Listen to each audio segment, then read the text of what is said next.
Sounds like friction is something you're very familiar with. It's a word just that I feel like is like cast above us right now in boldface, highlighted, underlined letters. It's just friction like is growth. Friction. Yes. Like you're up in the morning, and I imagine David Goggins going to the coffee maker, stretching out, good morning, sunshine, and you're telling me from eyelids open, there's friction. Yes, and that is the thing that people don't fucking get.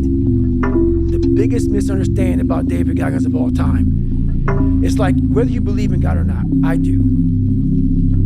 He put this lab rat, which is me, on this planet and said, let me fucking see what a beat up, abused kid who can barely learn, who has a twisted body, messed up genetics, sickle cell, this and that.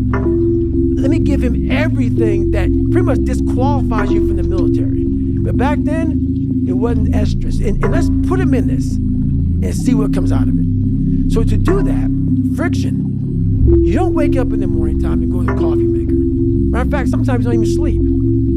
What it requires is when I'm at 2 o'clock it's 2 o'clock in the morning, and my brain is thinking about a fucking drug, and I gotta get up and look in my book to see what that drug is, how I remember it. And this is every day of my fucking life. That's why when I train a fighter or I train someone, I'm like, you have no fucking idea how great you really are. Because you are using such minimal of what you have. And if people can learn to focus, this is what's possible. While it may not be pretty, like people want to do a documentary on me. I go, no, I don't want you to do a documentary on me.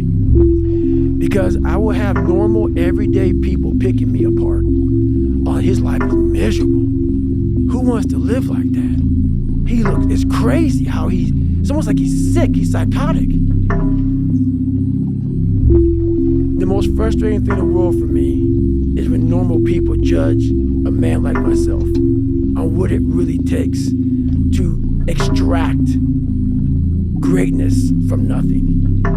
It takes every bit of who you are if you choose that route. If you don't, Merry Christmas, do what you gotta do. But yeah, all these things for me, like I told you, man, I'm gonna keep it real. I'm not coming here to talk about perform without purpose. Because I go through, when I write these books, I try to dumb down David Goggins.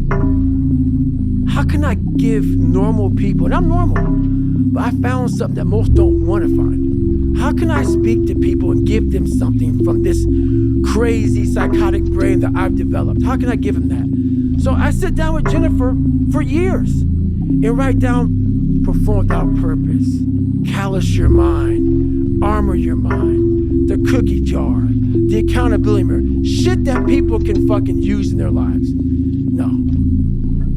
I'm glad it helps you, but the barbaric life that I live, that you have to live, the almost obsession that you must have to be great, you can't put that shit in a fucking book, bro. You can't put it in a book. You can't. You can't write about it.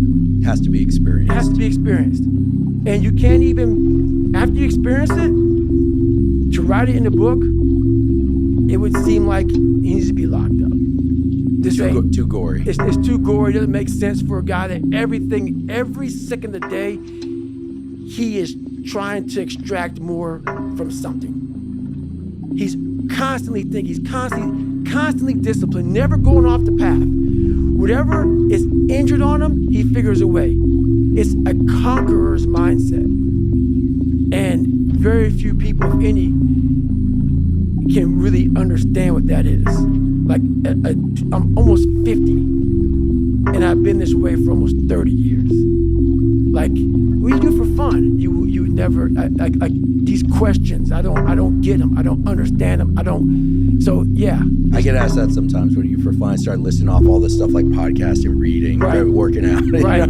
But, so some of that resonates, but I think what's so truly unusual about what you're describing, your process, is that, from go, it's hard. Yep. And I have to ask, was being 300 pounds, having I'm using the words you described. No, do it. You've said it before. You had a tendency at one point in your life early on, tell lies, try and get people's approval. Lie my ass off.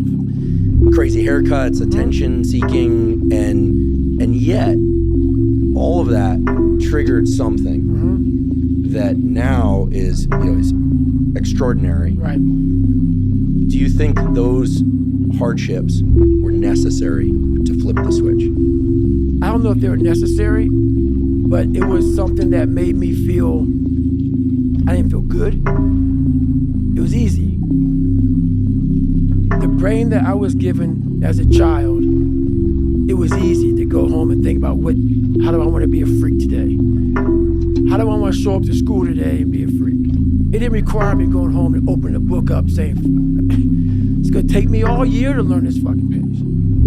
So instead of learning that page, I learned how to become a character. And maybe that character that I created, that 300-pound insecure guy that used to fake it till I make it type of guy, let me become your friend, let me lie to you until you like me type of guy. When you have any kind of, any manhood, womanhood, a human being, a soul, a spirit, I must have just this much pride, because that's exactly what opened the door for me. Because every day you were a character, every day you were a clown, every day you opened that Spanish book or that science book or English book, and you looked at it, it looked like a foreign language. And you're saying, where do I start? Where do I start? And obviously it was necessary. The more I talk about it, it was necessary, because what happened is I became haunted by the mere fact that this is my existence. And you gotta live with that. And I lived with it for a lot of years. And so I sat back and said, okay, all right, I know what this takes. And when you sit back, as fucked up as I was, and I had a laundry list, a table like this of what I have to do to become just a human being that can make ends meet, that can make $1,000 a month just to get there, was like, oh my God, dude, I'm 16, 17, I can't read, I can't write, and oh my God, I'm so behind the power curve, and my brain is about being depressed, and my dad beat my mom's not home, and kids are calling me nigger at school, and I'm like, oh my God, man, what the fuck do I do? And it wasn't like someone came around and said, hey man, you can do this. This is all me. Some people know, where does this cold man come from? I'm not trying to be cold.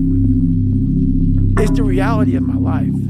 It's the reality of a lot of people's lives. And so, yeah, that had to happen for me to be haunted, to pull out, to extract the guy at the end of the day. That haunting is something that's still there today. Because no matter how much you improve, no matter how much you change who you are, it's not permanent. You'll just wake up and say, oh my God, man, you're David Goggins, you break records, you do this, you do that. People want to know, how are you able to just be so hard? Because I never turned the fucking thing off. Because once it turns off, I go right back to the David Goggins that is. And that's the guy that I'm constantly fighting every day. And it's a choice. And that choice makes you misunderstood. It makes you crazy. That's why I hate fucking social media. In 2013, people wanted me to write my book. I did it in 2018. It took 5 years. And the reason why I didn't do it, I sat at a table and Jennifer was there. This is before she started working for me. I started dating her, whatever. And all these people were there. And they're like, man, you gotta go on social media. And I was like, fuck you, man. Like, I'm not, it's poison. It's poison because I knew what I did to get where I am. And I'm gonna have these people, these normal, everyday people, fat, lazy, exactly who I was, judging me. Because I know it, because I was once them. All my hard work, all my dedication, I'm gonna have some normal dude get his little brownie, his little ding-dong, ho-ho Twinkie, sit there with his coffee, picking me apart. And, oh, he must be unhappy. He's just, do you know how hard it is to put these shoes on every damn morning, and I'm gonna have you pick me apart? So, yeah, there's so much that goes into this that I was like, fuck this. I never want anything to do with it.